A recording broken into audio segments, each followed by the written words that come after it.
La vie d'Astrid Veillon n'a pas toujours été de tout repos. La comédienne, révélée dans les séries d'Ave Productions, ne garde pas que de très bons souvenirs de sa jeunesse pour le moins mouvementée. Une période de sa vie, sur laquelle elle s'est penchée, en toute transparence, dans les colonnes du magazine Public ce vendredi 4 juin. Elle y décrit notamment son enfance qu'elle qualifie de singulière, et se réjouit d'avoir vécu une vie de fête, avec toujours du monde à la maison, malgré la séparation de ses parents alors qu'elle n'avait qu'1 an. Toutefois, elle regrette aussi que ses parents se soient montrés souvent absents, lui laissant ainsi un peu trop de liberté. De quoi l'encourager à faire des bêtises, comme celle de commencer à fumer des clopes à 12 ans.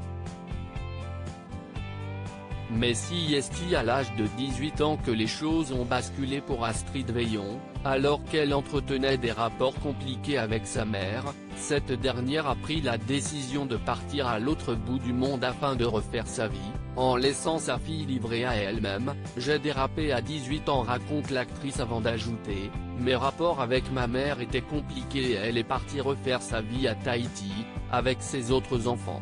Je me suis sentie seule et me suis mise à jouer avec la vie, à boire, à faire des conneries. Je suis une rescapée, a-t-elle reconnu.